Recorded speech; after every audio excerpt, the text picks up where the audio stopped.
Assalamualaikum warahmatullahi wabarakatuh. Bertemu lagi kita di Praktikum Digital Forensik.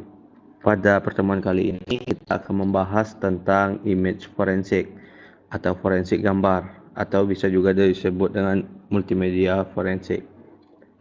Sebelum kita masuk ke dalam praktikumnya, kita sedikit intermezzo tentang apa fungsi dari image forensik. Semakin berkembangnya teknologi, tidak menutup kemungkinan bagi orang-orang yang tidak bertanggung jawab untuk melakukan tindakan kejahatan dengan metode yang baru. Salah satu contohnya adalah pemalsuan gambar ataupun melakukan editing terhadap suatu gambar atau video, kemudian mereka menyebarluaskan sehingga seolah-olah video atau gambar tersebut adalah benar, sehingga masyarakat percaya bahwa itu adalah suatu hal yang benar. Kita sebagai salah satu orang yang melek terhadap teknologi, kita tidak boleh langsung menyimpulkan apakah gambar itu asli atau tidak. Adapun tujuan dari image forensik ini adalah untuk mendapatkan fakta-fakta pembuktian dalam menentukan keaslian image atau gambar ataupun video. Oke.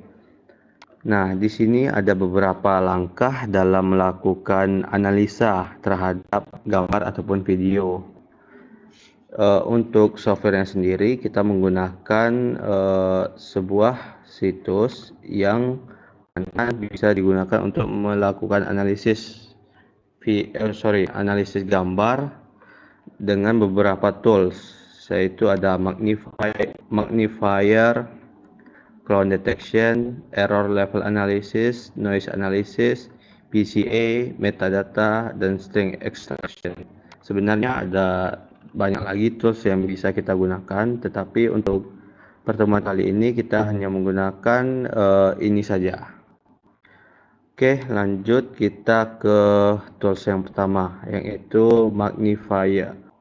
Teman-teman bisa mengakses website yang kita gunakan, yaitu di 29a.ch/fotoforensik. Silahkan diakses saja. Nah, ketika kita akses, tampilan awalnya seperti ini. Oke, kita masuk ke dalam tools pertama, yaitu magnifier. Nah, pada tools ini fungsinya kita melakukan pengecekan terhadap setiap pixel yang ada pada foto. Nah, biasanya jika ada foto yang sudah diedit memiliki sedikit perbedaan dari pixel yang di sebelahnya seperti ini. Nah, di sini kita bisa melihat ada sedikit kontras antara pixel yang pada objek ini dengan objek lainnya. Nah, itu memiliki sedikit kontras. Kemudian kita bisa cek yang lain. Di sini kontrasnya hampir sama, depth pixelnya tidak ada. Nah, kita coba ke atas. Nah, di sini terdapat perbedaan antara bagian atas dan bagian bawah. Nah, ini merupakan salah satu indikasi dari foto ini apakah sudah dilakukan proses edit ataupun belum. Nah, biasanya kalau sudah ada proses editing, biasanya terdapat sedikit perbedaan kontrasnya seperti ini. Oke, kita coba dengan foto yang sudah kita miliki. Di sini kita mempunyai gambar asli dan kemudian gambar yang sudah dilakukan editing. Nah, ini adalah kedua gambar, yang satu sudah dilakukan editing dan yang satu adalah gambar aslinya. Oke, kita cek di sini. Di sini apabila kita lakukan magnifier, di sini tidak ada perubahan. Di sini natural, tidak ada perubahan pixel. Sedangkan di sini sewaktu kita lakukan analisa, di sini ada perbedaan pixelnya. Nah, teman-teman bisa lihat perbedaannya. Nah, ini tergantung dari analisa kita masing-masing, karena setiap orang memiliki analisa yang berbeda, tetapi pasti ada sedikit persamaan. Di sini tidak ada, di sini ada sedikit perubahan warna. Nah, itu adalah fungsi dari magnifier. Dia bakal mengecek pixelnya. Nah, di sini dapat dilihat perbedaan antara file asli dan file yang telah diedit. Pada file asli tidak ada perubahan warna pixel. Nah, di sini yang di file palsunya atau yang sudah diedit terdapat sedikit perubahan dari pixelnya, warna pixel. Oke. Selanjutnya kita masuk ke dalam clone detection. Pada clone detection, dia bakal mendeteksi area yang kemungkinan terjadi clone atau duplikasi. Nah, bagi yang terbiasa dengan Photoshop, mungkin mengenal dengan konten aware, yang dimana dia bisa melakukan clone terhadap objek terdekat atau gambar terdekat. Nah, misalnya seperti ini. Kita blok objeknya, kemudian lakukan fill content aware. Nah, di sini gambarnya sebenarnya bukan hilang, tetapi di-clone atau diduplikasi dengan objek terdekat, sehingga gambar objek terjun payung tadi hilang. Oke, nah di sini kita bisa melakukan deteksinya. Oke, kita coba deteksi menggunakan clone detection. Nah, di sini kita bisa menajamkan atau mendetailkan area mana yang terjadi clone. Oke, kita samain konfigurasinya, similarity-nya 50, kemudian minimalnya 08,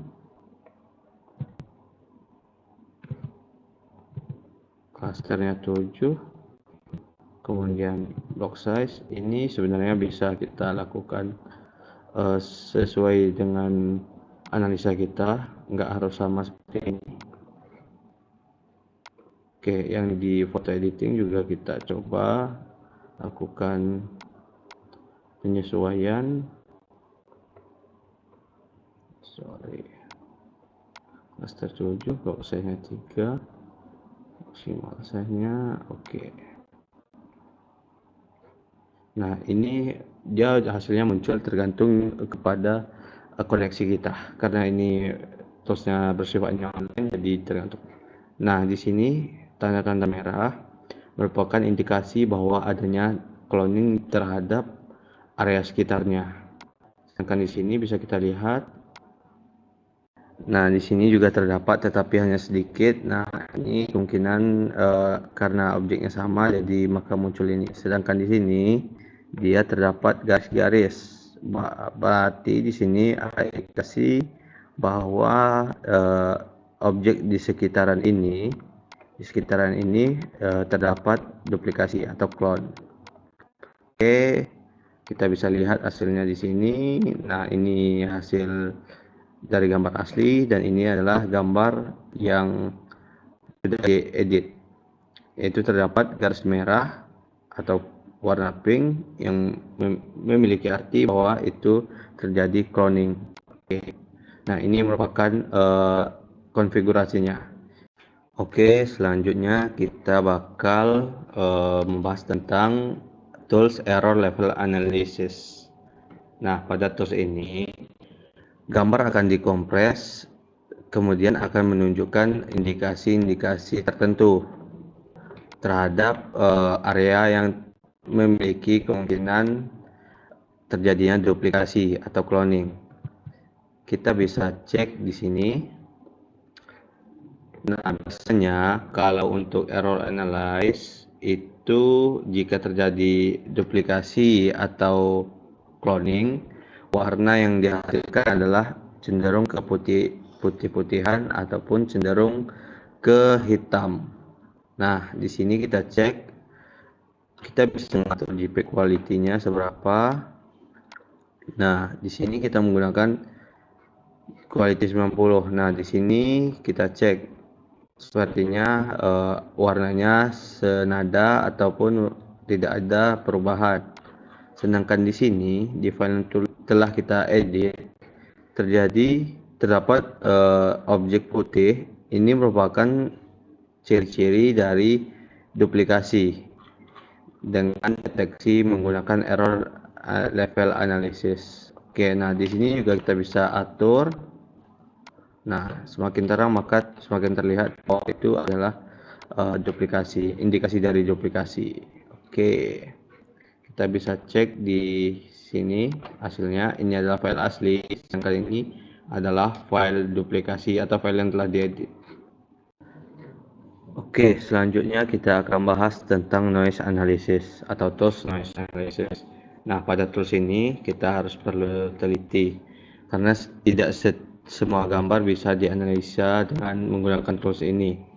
Contohnya pada gambar kita, nah di yang aslinya terdapat objek yang bisa dilihat, tetapi ada yang gambar telah diedit tidak dapat kita lihat objek yang ada. Jadi noise analysis ini hanya bekerja untuk gambar yang memiliki resolusi tinggi. Contohnya seperti ini. Nah, ketika kita noise analysis, ini terjadi perbedaan warna antara objek yang ditambahkan dan objek aslinya. Nah, di sini bisa kita lihat ini adalah objek yang ditambahkan dan ini juga objek yang ditambahkan serta sedikit awan-awan yang sudah dimodifikasi. Oke, itu untuk noise analysis. Jadi kita bisa noise analysis akan bekerja maksimal jika gambar yang kita lakukan analisa memiliki resolusi yang tinggi. Oke, selanjutnya tools PCA atau Principal Component Analysis. Pada tools ini kita dapat melihat perubahan yang sangat signifikan antara gambar asli dan gambar manipulasi. Lebih detailnya di sini. Di sini pada gambar asli terdapat tekstur dari objeknya yang sesuai atau yang tidak ada menimbulkan efek lain. Sedangkan di foto yang telah dimanipulasi atau diedit, di sini terdapat perbedaan sedikit, yaitu di sini, yaitu tekstur-tekstur yang tidak smooth saat diedit. Nah, sehingga menghasilkan garis-garis seperti ini. Yaitu adalah menggunakan tools PCA atau Principal Component Analysis. Kemudian ada yang namanya metadata. Pada metadata, dia akan menampilkan informasi dari si gambar. Bisa jadi data yang ditampilkan berupa software yang digunakan untuk melakukan editingnya, kemudian tanggal editing dan perangkat aslinya.